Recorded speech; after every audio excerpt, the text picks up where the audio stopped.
লাউ পাতা দিয়ে ইলিশ মাছ রান্নাটাকে ইলিশ পাতুরি বলে। আজকাল নাকি আবার ইলিশের আমদানিও হচ্ছে অনেক প্রচুর। আসসালামু আলাইকুম দর্শক, চলুন আমি আজকে আপনাদেরকে ইলিশ পাতুরি কিভাবে রান্না করতে হয় সেটি দেখাই। রান্না করতে আমি নিয়েছি ইলিশ মাছ টুকরো করা, যেহেতু বড় বড় পিস মাঝখান থেকে কেটে নিয়েছি 8 থেকে 10 টুকরা। লাউ পাতা নিয়েছি প্রায় 2 পাউন্ডের মতো। পেঁয়াজ কুচি লেগেছে আমার 1 কাপ। সর্ষে বাটা আমি সর্ষেটা বেটে নিইনি, এটাকে পানিতে ভিজিয়ে রেখে ব্লেন্ড করে নিয়েছি 1/4 কাপ। হলুদ গুঁড়ো লেগেছে 1 টেবিল চামচ। রসুন, আপনারা রসুনের যে কোয়াটা থাকে সেটা 8 থেকে 10টি কোয়া, বড়টি 2 ভাগ করে নিয়েছি, ছোটগুলো আস্ত।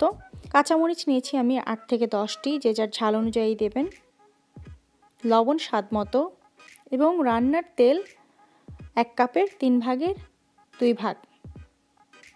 প্রথমে লাউ পাতাগুলোকে চেষ্টা করবে খুব কচি লাউ পাতা যেগুলো সেগুলোকে বেছে নিতে, সেগুলোকে ধুয়ে বেছে ভালো করে পানি ঝরিয়ে এগুলোকে আমি খুব ভালো করে চিকন চিকন করে কুচি করে নিব। যতটুকু চিকন করে আপনারা করতে পারেন ততটুকুই করবেন, যত মিহি করে কুচি করা যায় ততই ভালো, যতটুকু সম্ভব। যেহেতু খুব ভালো করে আগে থেকেই ধুয়ে নিয়েছি, আমি আসলে এটা আর ধোবো না, তো আপনারা সেদিকেও খেয়াল রাখবেন আপনাদের ছুরি, কাটিং বোর্ড এবং এভরিথিং সব কিছু যেন ক্লিন থাকে। যেই হাঁড়িটাতে আমি রান্না করব সেই হাঁড়িটাতেই আমি নিয়েছি আমি রসুনের কোয়াগুলো এবং মরিচ দিয়ে দিলাম। এর মধ্যে আমি লবণটাও দিয়ে দিচ্ছি। যেহেতু এটা আসলে পাতা অনেক বেশি দেখা যায়, লবণটা আপনারা প্রথমে কম দেবেন। পেঁয়াজ কুচিটাও এর মধ্যে দিয়ে দিচ্ছি। সর্ষে বাটাটাও দিয়ে দিলাম, হলুদ গুঁড়ো দিয়ে দিলাম, তেলটাও দিয়ে দিচ্ছি। তেলটা আমি একটুখানি বেশি মনে হলেও বেশি নিয়েছি, কারণ যেহেতু এটা আসলে পাতা, লাউ পাতা শাকের মতো, এটা তেলটাকে অনেক বেশি অ্যাবজর্ব করবে। তো যাই হোক, সবগুলো মশলা পাতার সাথে ভালো করে মিশিয়ে নিতে হবে। ভর্তা বানানো চলবে না, আসলে খুব ভালো করে শুধু মেশাতে হবে। খুব বেশি কচলানোর দরকার নেই, ভালো করে মিশে গেলে এর মধ্যে আমি এখন মাছের টুকরোগুলো দিয়ে দিব। মাছের টুকরোগুলো দিয়ে আমি এই মাছগুলোকে এই শাকের যেই মশলার যেই মিশ্রণ আছে তার ভেতরে ভেতরে এগুলোকে লুকিয়ে দেব, হাইড করে দেব। খুব ভালো করে এই শাক দিয়ে মাছগুলোকে ঢেকে দিতে হবে। এরপরে আমি এর মধ্যে আধা কাপ পরিমাণ পানি দিয়ে, বেশি পানি দেব না কারণ শাকের থেকেও আরও পানি উঠবে, আধা কাপ পরিমাণ পানি দিয়ে এটাকে আমি ঢেকে হাই হিটে চুলায় বসিয়ে দিচ্ছি।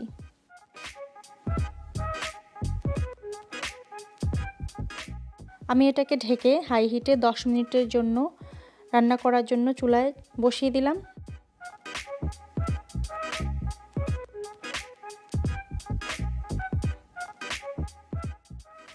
দশ মিনিট পরে ঢাকনা খুলে যখন এরকম দেখা যাবে, এ পর্যায়ে এসে মাছগুলোকে খুব সাবধানে উল্টে দিতে হবে। যেহেতু ইলিশ মাছ এবং এটা কাঁচা না ভেজে নেওয়া, খুব সাবধানে উল্টাতে হবে, তা না হলে ভেঙে যাওয়ার সম্ভাবনা আছে। সবগুলো মাছকে উল্টে দিয়ে আমি আবার এটাকে ঢেকে 8 থেকে 10 মিনিটের মতো মিডিয়াম লোতে দিয়ে আবার রান্না করা শুরু করে দেব।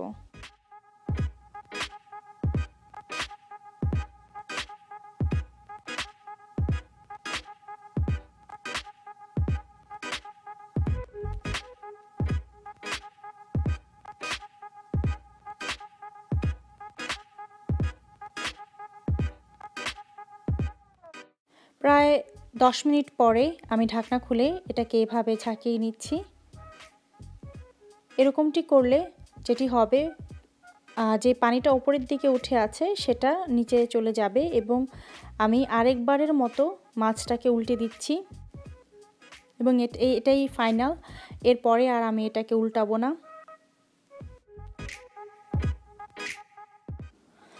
এ পর্যায়ে এসে আমি আর মাছটাকে আর ঢেকে দেব না, ঢাকনা খোলা রেখেই এটাকে রান্না করব। শুধু মাঝে মাঝে এই একটুখানি এইভাবে হাঁড়িটাকে ধরে একটু নাড়িয়ে দিব, যাতে করে নিচে থেকে পোড়া না লেগে যায় এবং যেই পানিটা উপরের দিকে চলে আসছে সেটা যেন নিচের দিকে চলে যায়। শুধু দর্শক, আমার রান্না কিন্তু প্রায় শেষ। আমি এখন রান্নার একদম শেষ পর্যায়ে আছি। চুলাটা এখনই আমি বন্ধ করে দেব এবং আমি সবসময় রান্না শেষের পরে চুলা বন্ধ করে ঢাকনা দিয়ে এটাকে ঢেকে রাখি, যাতে উপরে কোনো ড্রাই লেয়ার না পড়ে। আমার রান্না যদি আপনাদের ভালো লেগে থাকে আমাকে ফিডব্যাকে অবশ্যই জানাবেন। আর আমার সবসময় চেষ্টা থাকে খুব সহজভাবে আপনাদের কাছে আমার রেসিপিগুলো তুলে ধরার। আশা করি আমার রান্না আপনাদের কাছে সহজ লেগেছে। যদি লেগে থাকে তাহলেই আমার সার্থকতা। রান্না তো সহজই হওয়া উচিত, তাই না? For question, concern and request, please comment below. If you like my videos, please don't forget to subscribe and share with your friends and family. New videos are uploading every Tuesday and Friday. Till then, stay safe. Keep eating healthy, my friends. Allah Hafiz.